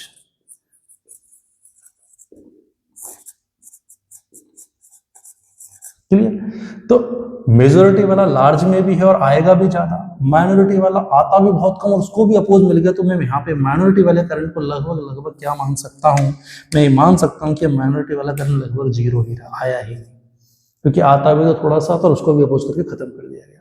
तो फॉरवर्ड बायसिंग में जो करंट आता है हमारे पास वो आता है due to majority charge carrier, और काफी लार्ज अमाउंट में होता है। क्लियर, क्योंकि यह करंट बहुत ज्यादा लार्ज अमाउंट में आया है, तो अपन क्या कंपैरिजन कर सकते हैं विदाउट बायसिंग से, कि विदाउट बायसिंग के कंपैरिजन में इस टाइम करंट के फ्लो को रेजिस्टेंस कम मिला होगा, तो इस टाइम फॉरवर्ड बायसिंग में जो रेजिस्टेंस होगा डायोड का, हमारे पास वो इफेक्टिव रेजिस्टेंस काफी कम रहा होगा। क्लियर, अब करंट के फ्लो में अपोज कम मिला, मतलब बीच में जो हमारे पास डिप्लेशन लेयर जो बन रही थी उसकी थिकनेस यहाँ पर क्या हो गई होगी, रिड्यूस हो गई होगी। तो फॉरवर्ड बायसिंग में हमारे पास जो डिप्लेशन लेयर की थिकनेस जो होती है वो कम हो जाती है कंपेरेटिवली विदाउट बायसिंग के। थिकनेस ऑफ डिप्लेशन लेयर जो होती है वो रिड्यूस होती है। इवन तुम चाहो तो ऐसे भी बोल सकते हो कि बैरियर इलेक्ट्रिक फील्ड रिड्यूस हो जाता है, क्योंकि सप्लाई ओवरकम हो जाती है। ठीक है, तो डायग्राम भी मैंने ऐसे ही बनाया कि विदाउट बायसिंग के केस में हमारे पास क्या था, ये जो डॉटेड वाली जो लाइन थी हमारे पास कितनी डिप्लेशन लेयर थी, डी, और इसमें मैंने थोड़ी सी कम बनाई है, तो डी फॉरवर्ड कम है किससे, डी से। उम्मीद आप सबको समझ में आ गया होगा। और अगर मैं बात करूं तो आइडियली अगर देखा जाए तो फॉरवर्ड बायसिंग में हमको रेजिस्टेंस जो क्या मिलता है, काफी कम मिलता है। अगर मैं आइडियल डायोड के लिए बात करूं तो आइडियल डायोड जो होता है उसके लिए फॉरवर्ड बायसिंग में रेजिस्टेंस अपन जीरो मानेंगे। कितना मानेंगे, जीरो। आइडियल डायोड के लिए फॉरवर्ड बायसिंग में रेजिस्टेंस अपन जीरो मानेंगे। तो आइडियल डायोड फॉरवर्ड बायसिंग में एक्ट्स एज शॉर्ट सर्किट, ये एक शॉर्ट सर्किट की तरह काम करेगा। क्लियर, लेकिन यही अगर मैं बात करूं एक नॉन आइडियल डायोड के लिए, फॉर नॉन आइडियल डायोड, तो नॉन आइडियल डायोड के लिए हमारे पास फॉरवर्ड बायसिंग में रेजिस्टेंस काफी स्मॉल होता है, हालांकि जीरो नहीं होता लेकिन काफी स्मॉल होता है। आइडियली क्या आ जाएगा, जीरो आ जाएगा। क्लियर? कॉपी कीजिए एक और वीडियो पोस्ट करके से। ठीक है चलिए, अब रिवर्स बायसिंग में बात करते हैं। तो रिवर्स बायसिंग में मैंने क्या किया, एन साइड को कनेक्ट कर दिया हाई वोल्टेज से। इसको मैं एक बार के लिए वी रिवर्स नाम दे देता हूं, और पी साइड को कनेक्ट कर दिया मैंने लो वोल्टेज से। तो इससे क्या होगा, तो अब इस रिवर्स वोल्टेज की वजह से जो सप्लाई का इलेक्ट्रिक फील्ड आएगा वो इस तरह से आएगा, जो कि बैरियर को ही सपोर्ट कर रहा है। सप्लाई का इलेक्ट्रिक फील्ड बैरियर को सपोर्ट कर रहा है। बैरियर को सपोर्ट करना है मतलब क्या निकला इसका, बैरियर पैसे ही मेजॉरिटी के करंट को नहीं आने देना चाह रहा था। अब तुमने सप्लाई भी ऐसे लगा दी कि जो बैरियर का सपोर्ट कर रहा था अब तो मेजॉरिटी करंट आ ही नहीं पाएगा। ठीक है, तो रिवर्स बायसिंग में क्या होगा, ई सप्लाई जो है ये सपोर्ट करेगा ई बैरियर का, जिसकी वजह से ओवरऑल अपोज मिलेगा किसको, मेजॉरिटी चार्ज कैरियर के करंट को,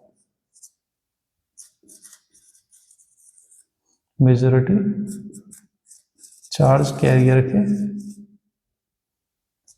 करंट को। ठीक है, तो यहां majority current charge carrier current जो कि बेसिकली डिफ्यूजन वाला करंट था वो तो क्या हो जाएगा, जीरो फ्लो ही नहीं होगा। क्लियर? तो रिवर्स बायसिंग में क्या होता है, हमारे पास मेजॉरिटी का करंट जीरो हो जाता है। क्लियर? अब मेजॉरिटी का करंट क्या है, हमारे पास जीरो है। थोड़ा सा अगर मैं माइनॉरिटी की भी अगर बात कर लूं तो इसने नो डाउट मेजॉरिटी को तो अपोज करके करंट जीरो कर दिया, लेकिन माइनॉरिटी वाला जो है ये वाला होल्स इधर आना चाह रहा था और उसको तो क्या करेंगे, सपोर्ट। तो माइनॉरिटी वाला करंट जो है हमारे पास उसको क्या कर रहा है, सपोर्ट कर रहा है। तो ई सप्लाई जो है वो सपोर्ट करेगा किसको, ई सप्लाई सपोर्ट करेगा किसको, हमारे पास माइनॉरिटी के चार्ज करंट को।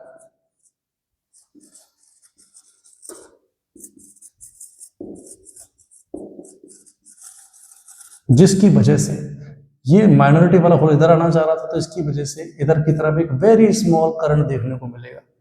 क्लियर है? इसको कहेंगे अपन रिवर्स बायसिंग करंट। क्लियर? तो इसलिए अपन को यहाँ आई रिवर्स करंट जो है वो देखने को मिलता है।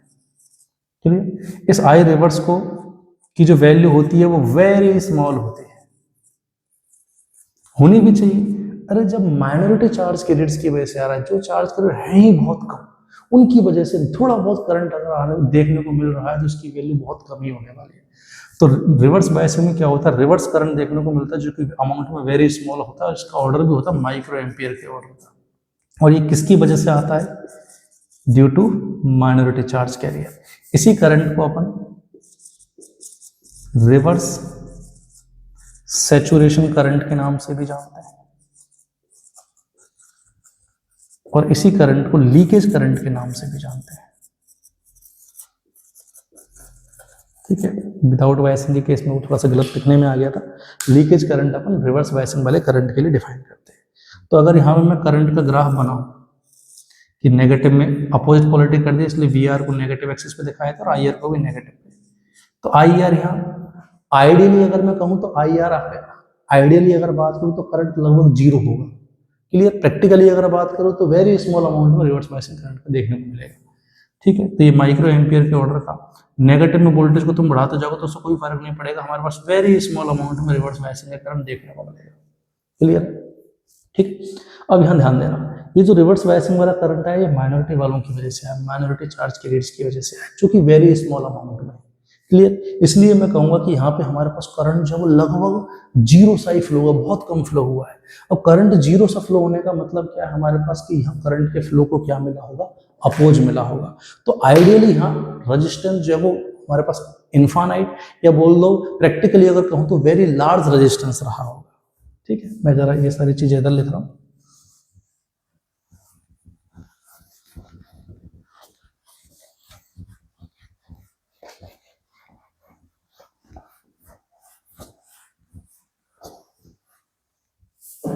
ठीक है, क्योंकि यहाँ पे हमारे पास करंट जो है वो रिवर्स बायसिंग में वेरी स्मॉल अमाउंट में मिला है। ठीक है, इसका मतलब क्या है हमारे पास कि आइडियली रिवर्स बायसिंग में जो डायोड का जो रेजिस्टेंस है वो इन्फानाइट रहा होगा। तो डायोड जो है वो कैसे एक्ट करेगा, एक्ट एज ओपन सर्किट। हाँ, वैसे बोल सकते हो कि अगर हमारे पास प्रैक्टिकली अगर मैं कहूँ तो रिवर्स बायसिंग में ये वेरी लार्ज होगा। तो अगर हमारे पास सवाल दे दिए जाए उसमें डायोड रिवर्स बायसिंग में और कुछ नहीं बोला जाए तो आइडियल डायोड को अपना ओपन सर्किट से रिप्लेस करेंगे, उसमें कोई करंट नहीं मानेंगे, जीरो करंट। और प्रैक्टिकली ठीक है, और फॉरवर्ड बायसिंग में अपन किससे रिप्लेस करेंगे, आइडियल डायोड को शॉर्ट सर्किट से रिप्लेस करेंगे। क्लियर है। अब क्योंकि यहाँ पे हमारे पास रेजिस्टेंस जो वो इन्फिनिट मिला है, मतलब करंट के फ्लो को अपोज बहुत ज्यादा मिला है। अपोज क्या कर रहा था, डिप्लेशन लेयर। तो यहाँ पे डिप्लेशन लेयर ने बहुत ज्यादा अपोज किया, मतलब उसकी थिकनेस जो है वो बढ़ गई होगी, इसीलिए मैंने थिकनेस जो है वो डी रिवर्स वाली डी से ज्यादा बनाई है। क्लियर। तो इस केस में हमारे पास क्या होता है, थिकनेस ऑफ डिप्लेशन लेयर जो होती है रिवर्स बायसिंग में वो बढ़ जाती है, ज्यादा होती है। क्लैरिटी है इतना। तो रिवर्स बायसिंग में क्या होता है, जैसे अपने रिवर्स बायसिंग में लगाया तो उसकी सप्लाई की वजह से जो इलेक्ट्रिक फील्ड आ रहा है वो बैरियर का अपोज कर रहा है, जिसकी वजह से मेजॉरिटी करंट तो आएगा नहीं, हाँ वेरी स्मॉल अमाउंट में रिवर्स करंट देखने को मिलेगा। क्लियर है। अब इस रिवर्स करंट को अपन लीकेज करंट भी कहते हैं। अब इसको रिवर्स सैचुरेशन करंट क्यों कहा, क्योंकि वेरी स्मॉल अमाउंट में आया तो इसकी कितना ही तुम नेगेटिव में कितना ही वोल्टेज बढ़ाओ, नेगेटिव में कितना ही वोल्टेज बढ़ाओ, तुम वीआर को कितना ही बढ़ाते जाओ, उससे करंट का कुछ खास फर्क नहीं पड़ने वाला। लेकिन फॉरवर्ड में ऐसा हुआ था, तुमने फॉरवर्ड में वोल्टेज बढ़ाया था तो करंट सिग्निफिकेंट अमाउंट में इंक्रीज हुआ था।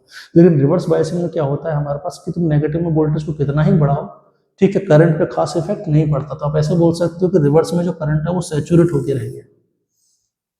क्लैरिटी के तरफ। एक चीज और कि ये जो हमारे पास करंट है रिवर्स बायसिंग का, जो ये जो करंट है ये almost independent of the supply voltage होता है, almost independent of V R. Supply voltage तुमने कितनी लगाई उससे इस पर कोई फर्क नहीं पड़ता। हाँ ये टेम्परेचर डिपेंड होता है, डिपेंड्स ऑन टेम्परेचर।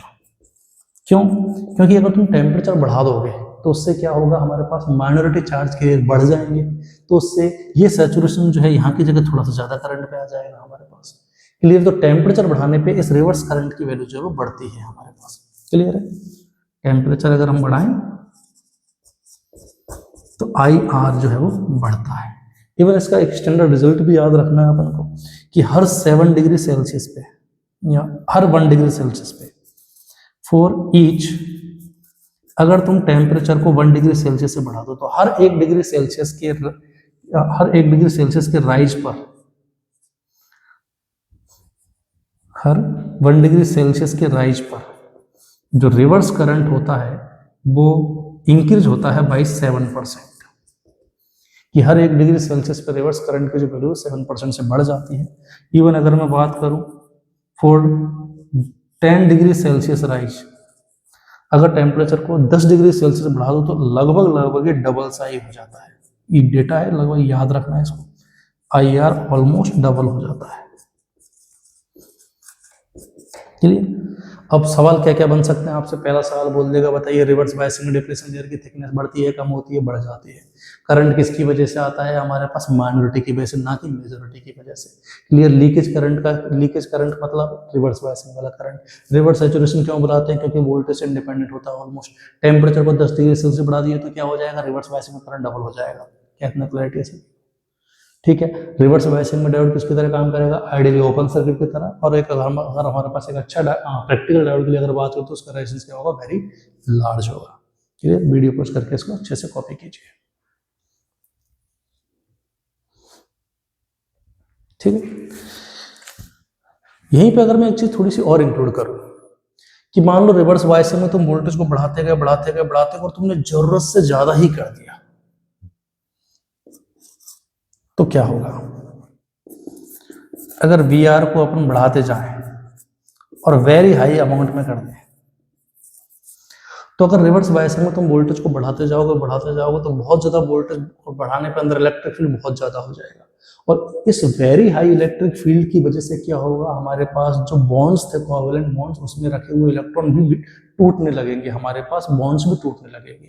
तो अगर रिवर्स बायसिंग में वोल्टेज को बहुत ज्यादा बढ़ा दिया जाए तो उसकी वजह से हम कोवेलेंट बॉन्ड लार्ज अमाउंट में टूटेंगे, और कोवेलेंट बॉन्ड बहुत ज्यादा लार्ज अमाउंट में टूट जाएंगे तो बहुत ज्यादा इलेक्ट्रॉन होल्स क्रिएट हो जाएंगे, तो बहुत ज्यादा फ्री चार्ज आ जाएगा। तो ऐसे में सेमीकंडक्टर रहेगा ही नहीं, अब तो एक कंडक्टर बन जाएगा। इस कंडीशन को कहते हैं अपन ब्रेकडाउन की कंडीशन। क्लियर। तो अगर रिवर्स बायसिंग में वोल्टेज को बहुत ज्यादा बढ़ा दिया जाए एट वेरी हाई वोल्टेज क्या होगा हमारे पास, कोवेलेंट बॉन्ड्स जो हैं वो ब्रेक होंगे इन लार्ज अमाउंट, और उनकी वजह से large amount of free charge carriers पैदा होंगे, large amount of free charge carriers. तो अब ये किसकी तरह काम करने लग जाएगा,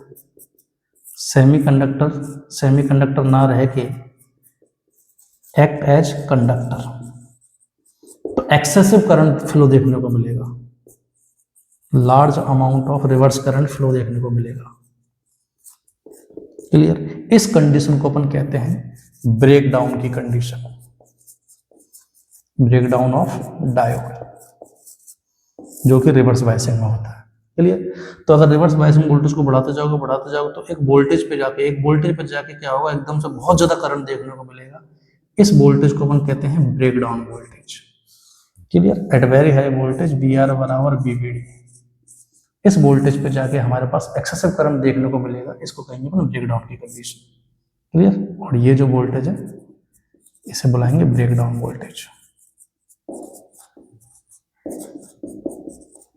क्लियर, अब आपसे अगर बोला जाए कि डायोड रिवर्स बायसिंग में काम कर रहा है तो मैं कौन सी कंडीशन मानूं, ब्रेक डाउन वाली या ये वाली, कुछ नहीं बोला जाए तो डायोड का रिवर्स बायसिंग मतलब ये वाला जोन को अपन को कंसीडर करना है। ये उसका एक स्पेशल केस है जब वो ब्रेकडाउन हम कराने की ठान ही ले।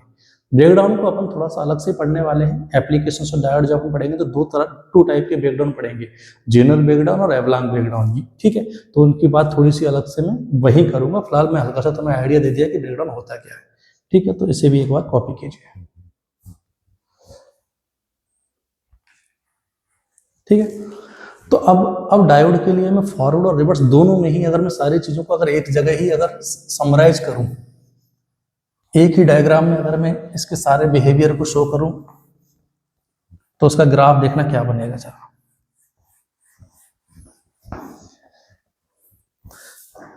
अब यहाँ ज्यादातर बच्चों को दिक्कत नहीं होगी, मैं बीच बीच में जल्दी जल्दी मिटा रहा हूँ, तो आप वीडियो को रिवर्स करके भी देख सकते हो ना, लिख सकते हो।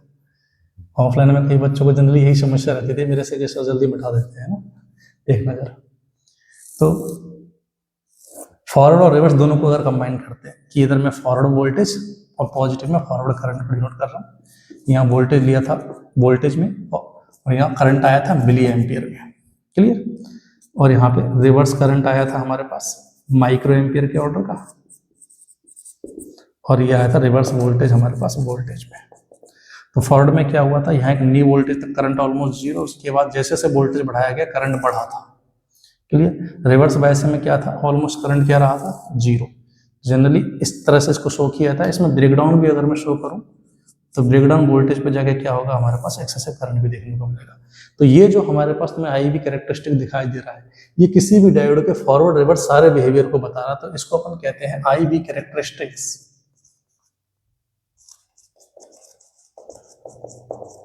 Of diode. क्लियर, अब मैंने शुरुआत में जब क्लास स्टार्ट की थी तो मैं 2 पॉइंट बताए थे कि पहला डायोड अनोमिक होता है, उसका आंसर तुम्हें मिल गया होगा कि करंट और वोल्टेज के बीच का ग्राफ जो वो नॉन लीनियर, तो ये अनोमिक होना चाहिए। दूसरा पॉइंट बोला था मैंने यूनिडायरेक्शनल है, एक ही डायरेक्शन में करंट फ्लो कर रहा है, उसका भी आंसर अब आपको मिल गया होगा। क्या कि डायोड अगर फॉरवर्ड बायस में है तो शॉर्ट सर्किट की तरह काम करता है, जीरो रेजिस्टेंस देता है आइडियली, तो करंट एक्सेसिव फ्लो होगा। रिवर्स बायसिंग में अगर है तो ओपन सर्किट की तरह काम करता है, उसमें करंट फ्लो ही नहीं होगा। तो डायोड जो है हमारे पास यूनिडायरेक्शनल करंट फ्लो कराता है, वो भी फॉरवर्ड में। क्लियर है, ये भी कॉपी कीजिए एक बार के लिए। अब ओम्स लॉ से अगर तुम्हें याद हो तो V इक्वल टू IR से तुम क्या निकालते थे, रेजिस्टेंस। ठीक है, तो वहां पे हमारे पास ओम्स लॉ में क्या होता था, रेजिस्टेंस जो होता था किसी भी टेम्परेचर पे वो कांस्टेंट होता था किसी मटेरियल के लिए। तो VI ग्राफ ओरिजिन से पास होने वाली स्ट्रेट लाइन आती थी और अपन स्लोप से उसका रेजिस्टेंस निकाल लेते थे। लेकिन यहाँ अगर मैं बात करूँ तो ये अनोमिक डिवाइस है, क्यों, क्योंकि ये नॉन लीनियर ग्राफ है। ठीक है, तो यहाँ किसी भी मूवमेंट पे I और V के हिसाब से तुम स्लोप निकालोगे तो वेरिएबल आएगा। तो यहाँ डायोड का रेजिस्टेंस कांस्टेंट होता ही नहीं है। किसी भी टेम्परेचर पे अगर मैं बात करूं तो किसी भी टेम्परेचर पे यहाँ जो डायोड का जो रेजिस्टेंस है ना वो सप्लाई वोल्टेज के हिसाब से लगातार वेरी करेगा। क्लियर, इसलिए डायोड के रेजिस्टेंस को अपन डायनेमिक रेजिस्टेंस की तरह ट्रीट करते हैं। क्लियर, तो एट एनी टेम्परेचर जो डायोड का जो रेजिस्टेंस होता है वो वेरी करता है, इसलिए इसके रेजिस्टेंस को अपन डायनेमिक रेजिस्टेंस बुलाते हैं। डायनेमिक बोले तो जो वेरिएबल हो, जैसे जैसे तुम सप्लाई का वोल्टेज वगैरह चेंज करोगे तो इसका रेजिस्टेंस भी चेंज होगा। लेकिन कंडक्टर्स में सप्लाई के वोल्टेज और करंट से रेजिस्टेंस का कोई लेना देना नहीं था। क्लियर? इवन अगर आपसे बोल भी दिया जाए कि मान लो आपसे बोल दिया जाए कि यहाँ इस मोमेंट में बताइए जब वोल्टेज की वैल्यू मान लो कुछ V0 हो जाए तो इस टाइम पे कितना रेजिस्टेंस रहा होगा, तो अपन इस जगह का स्लोप निकाल लेंगे। जैसे आज छोटे से चेंज के लिए मान लो मैंने ये डेल्टा V फॉरवर्ड निकाल लिया और इसके करस्पॉन्डिंग आया डेल्टा I फॉरवर्ड निकाल लिया। तो इस मोमेंट पर फॉरवर्ड रेजिस्टेंस कितना हो जाएगा, V अपॉन I की जगह delta V upon delta I at V बराबर V0। तो यहाँ से हमारे पास फॉरवर्ड रेजिस्टेंस आ जाएगा। सिमिलरली तुम रिवर्स बायसिंग में भी रेजिस्टेंस निकाल सकते हो। कितना आ जाएगा हमारे पास, डेल्टा V R अपॉन में डेल्टा I, रिवर्स वाला यहाँ फॉरवर्ड वाला ले लिया। क्लियर? इनका ऑर्डर की भी अगर मैं बात करूँ तो ये वोल्ट में और ये मिली एम्पियर में, तो यहाँ किलो ओम के ऑर्डर का रेजिस्टेंस आएगा और यहाँ वोल्ट अपॉन में माइक्रो एम्पियर से मेगा ओम का रेजिस्टेंस आएगा, इससे 1000 गुना ज्यादा। इसलिए मैंने कहा कि फॉरवर्ड बायसिंग में इसका रेजिस्टेंस वेरी स्मॉल है और रिवर्स बायसिंग में रेजिस्टेंस वेरी लार्ज, 1000 टाइम्स ज्यादा है। क्लियर? तो उम्मीद है आपको इसके कैरेक्टरिस्टिक्स से रिलेटेड चीजें समझ में आ गई होंगी। अब एक बार जरा इस पे सर्किट बेस्ड सवाल करते हैं। क्लियर? कि डायोड जो है हमें सर्किट में दे रखा हो तो कैसे अपन उसके सारे सवालों को करेंगे। ठीक है? सवालों में जब तक मेंशन नहीं किया जाए कि ये सिलिकॉन डायोड है, जर्मेनियम डायोड है, क्योंकि सिलिकॉन जर्मेनियम डायोड के रिजल्ट हमको याद है कि उनके बैरियर पोटेंशियल क्या होता है, उनका डेल्टा एजी क्या होता है, याद है। या सवाल खुद ही गिवन कर दे कि फॉरवर्ड में तुम जीरो नहीं इतना रेजिस्टेंस मानो, या फिर रिवर्स में तुम इनफाइनाइट नहीं इतना रेजिस्टेंस मान लो। जब तक सवाल खुद गिवन ना करे तब तक आपको बाय डिफॉल्ट डायोड को आइडियल ही मानना है। क्लियर? तो जरा कुछ सवाल देखते हैं इसमें।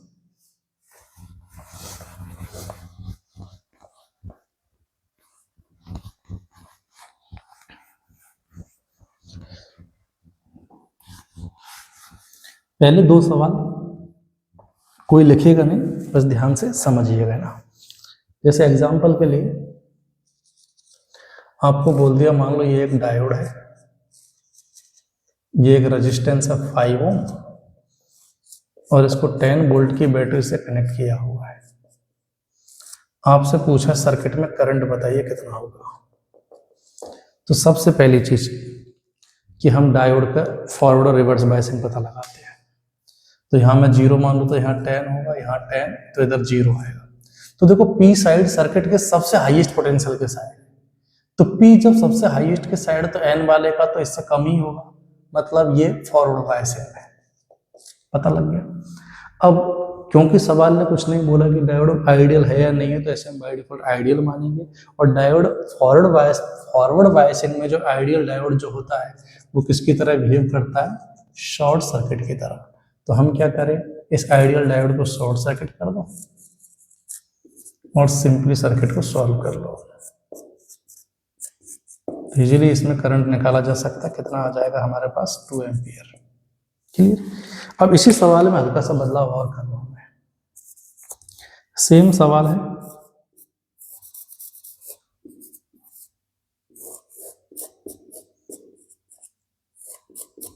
लेकिन आपसे बोल दिया इस बार ये सिलिकॉन डायोड है, हैविंग बैरियर पोटेंशियल 0.7 वोल्ट। हालांकि नहीं भी बोलता तो भी मेरे को याद है सिलिकॉन के लिए 0.7 वोल्ट होता है। अब आपसे पूछा है इसमें करंट कितना होगा, तो इस सवाल को कैसे सॉल्व करेंगे। तो देखो नो डाउट है तो अब भी ये फॉरवर्ड में ही, लेकिन हमको पता है कि डायोड जो होता है हमारे पास वो उसका बैरियर पोटेंशियल मेजॉरिटी करंट का अपोज करता है। क्लियर? तो अब हमारे पास ये जो डायोड है ये इसमें फॉरवर्ड करंट इधर जाएगा, आई फॉरवर्ड। तो इसको अपोज करने के लिए इसका जो बैरियर पोटेंशियल जो है हमारे पास इस तरह का बैटरी बनेगा। क्लियर? तो हम क्या करेंगे, डायोड को तो अपन ने किससे रिप्लेस किया, शॉर्ट सर्किट से रिप्लेस ही किया, लेकिन इसका जो बैरियर पोटेंशियल है उसको भी कंसिडर करना पड़ेगा अपन को। बैरियर पोटेंशियल जो है वो फॉरवर्ड करंट के अपोज करने की टेंडेंसी में आएगा 0.7 वोल्ट का। उसके आगे फिर ये 5 ओम है और ये हमारी एक्सटर्नल बैटरी हो गई। कुल मिला के ये बताना था कि बैरियर पोटेंशियल का भी है फॉरवर्ड करंट के फ्लो में अपोज को कंसिडर करना पड़ेगा। ठीक है? तो यहाँ करंट कितना आ जाएगा हमारे पास, तो ये आ जाएगा 10 माइनस 0.7, क्योंकि 10 इधर चलाएगा 0.7 अपोज करेगा तो ओवरऑल 10 माइनस 0.7 वोल्ट का करंट चलेगा, अपॉन में 5, इतना एम्पियर करंट होगा। कॉपी कीजिए ऐसे।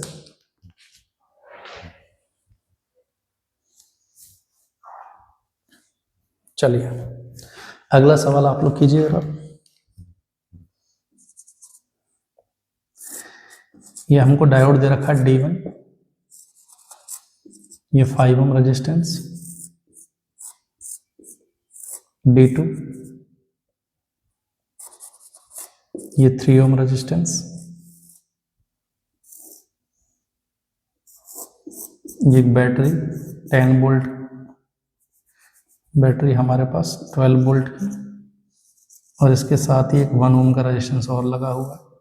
आपसे पूछा है हर ब्रांच में, आपसे पूछा है कि इसमें I1 बताइए, I2 बताइए, और सर्किट से करंट I भी बताइए। ठीक है, वीडियो पॉज करके ट्राई कीजिए जरा इसे।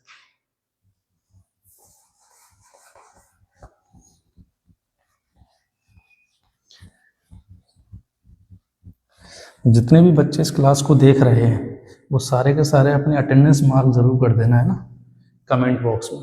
जिस जिस बच्चे ने ये वीडियो देखी है कि हाँ सर हमने आपसे रिक्वेस्ट की थी इस वीडियो के लिए और हमने ये लेक्चर लगाया भी है, तो कमेंट में अपना अपना नेम जरूर मेंशन कर देना ना, ताकि पता लगे मुझे भी कि इन वीडियोस का सच में बेनिफिट हो रहा है कि नहीं हो रहा है सबको। हाँ भाई जरा सवाल सॉल्व करते हैं। तो इसको 0 मान लेते हैं, इसको 12 मान लो। तो देखो इस सर्किट में हाईएस्ट पोटेंशियल कितना है, हमारे पास 12 है। तो इस डायोड के पी के लिए पी वाला टर्मिनल सबसे हाई पर है, तो एन वाला तो थोड़ा कम पे ही होगा, तो ऐसे में ये तो फॉरवर्ड हो गया। इसमें एन वाला सबसे हाई पे, तो ये क्या हो जाएगा, रिवर्स हो जाएगा। बस खत्म सवाल, कुछ नहीं बोला। तो आइडियल डायोड में अपन क्या करेंगे, फॉरवर्ड डायोड जो है उसको तो अपन रिप्लेस कर देंगे शॉर्ट सर्किट से। तो D1 तो शॉर्ट सर्किट हो गया और D2 वाला ओपन सर्किट हो गया, तो इसमें तो कोई करंट जाएगा ही नहीं, तो आप 3 ओम वाली इस पूरी ब्रांच को हटा सकते हो। अब ये 12 वोल्ट और उसके साथ 1 ओम, तो ओवरऑल सर्किट में इस पूरी ब्रांच को हटा दीजिए आप। तो पूरे सर्किट में हमारे पास 6 ओम आर इक्विवेलेंट हो गया। तो करंट कितना जाएगा, 2 एम्पियर यहाँ से आएगा, 2 एम्पियर इसमें जाएगा। तो I1 की वैल्यू तो कितनी आ गई, 2 एम्पियर। I2 कितना हो गया, 0, और I की वैल्यू भी I1 के बराबर है। उम्मीद है सबका सही होगा। तो जरा एक क्वेश्चन और ट्राई कीजिए।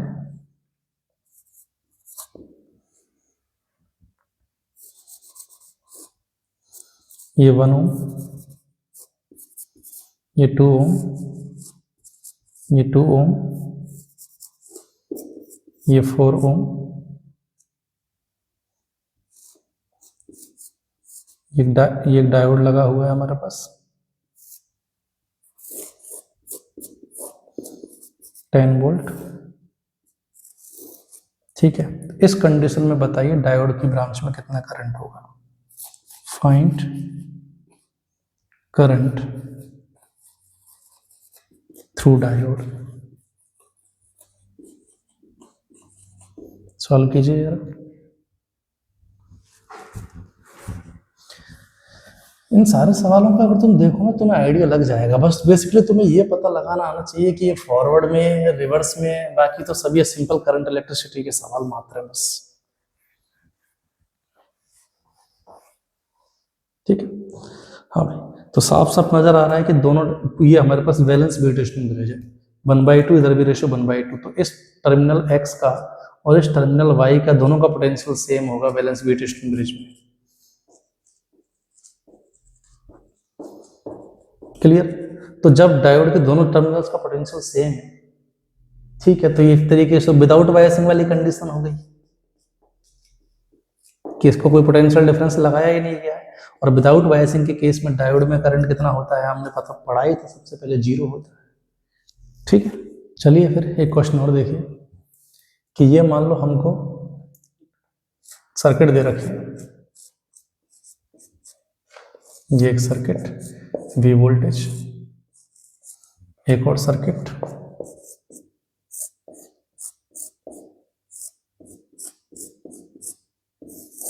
V वोल्टेज,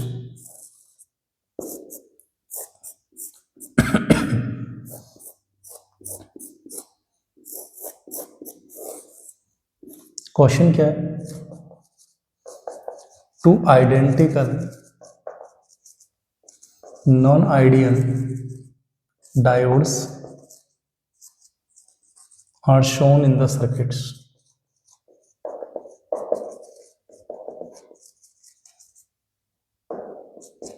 ठीक है, in which of the following option या ऑप्शंस वन और मोर देन वन करेक्ट है. Potential drop across each diode is same. Try कीजिए जरा इसे, जब तक मैं एक और क्वेश्चन लिखता हूं.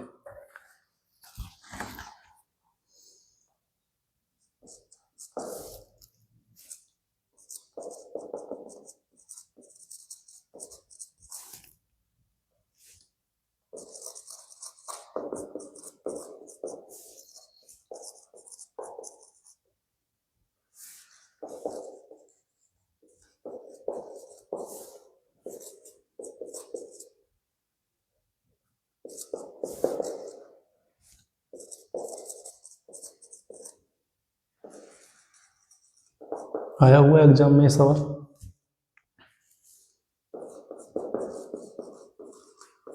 अच्छा, डोनर की स्पेलिंग मैंने हर जगह करेक्ट गलत लिख दिया ना, करेक्ट कर लेना इसको.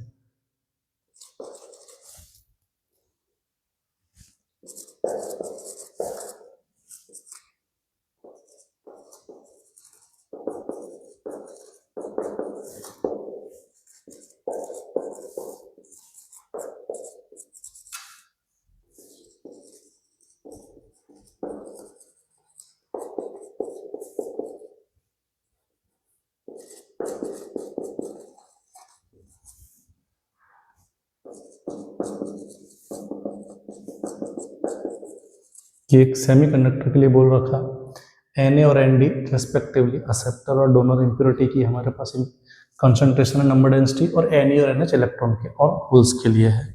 तो कौन सा ऑप्शन सही है? पहला ऑप्शन दे रखा है Na equal to Nd, NH equal to Na.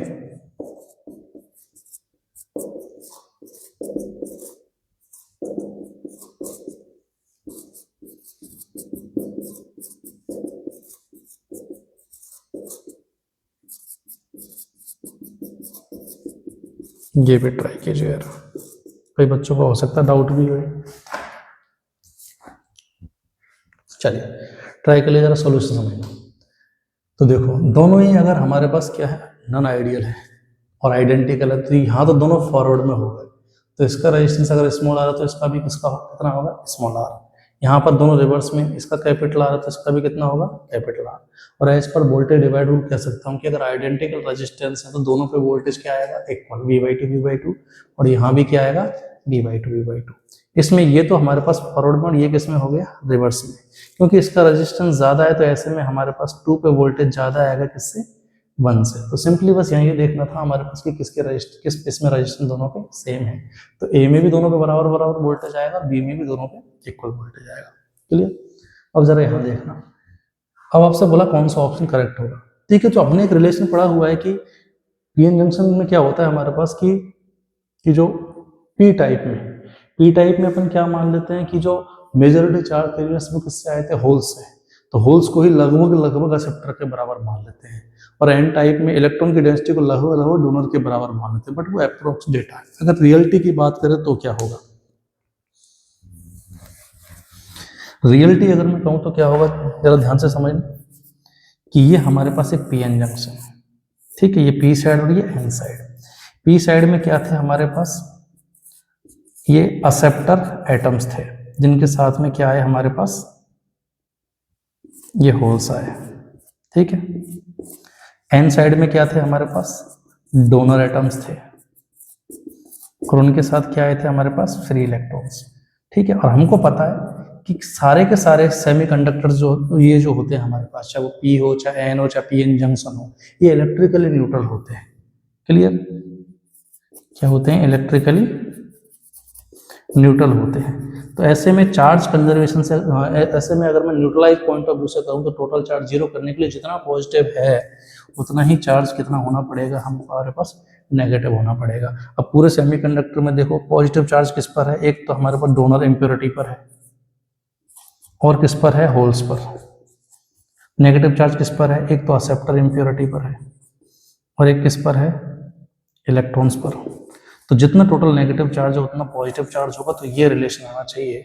मतलब हमारे पास क्या होगा, इलेक्ट्रॉन की डेंसिटी एग्जैक्टली एक्सेप्टर के बराबर हो जरूरी नहीं है, ठीक है, ये डोनर के बराबर एग्जैक्टली जरूरी नहीं है, ठीक है। चार्ज कंजर्वेशन से इलेक्ट्रॉन और एक्सेप्टर की डेंसिटी का सम बराबर होगा होल्स और डोनर की डेंसिटी का सम। तो B option will be the correct answer. Clear, उम्मीद है सबको समझ में आ गया होगा। तो ये हमने पूरे पीएन जंक्शन की वर्किंग, बायसिंग और बेस सर्किट के सवाल कर लिए। क्लियर है। अब आती है इनकी एप्लीकेशंस कि इससे कैसे रेक्टिफायर बनते हैं, क्या इसके टाइप्स हैं, एलईडी, सोलर सेल, ठीक है, फोटो डायोड हमारे पास, ठीक है। तो ये सारे के सारे जो अपन इसके एप्लीकेशन वाला जो पार्ट है डायोड का वो अगले लेक्चर में कवर करेंगे, वरना ये लेक्चर बहुत ज़्यादा बड़ा हो जाएगा। क्लियर है। तो मिलते हैं नेक्स्ट लेक्चर में, तब तक सभी अच्छे से पढ़ते रहिए, सभी को गुड लक, थैंक यू।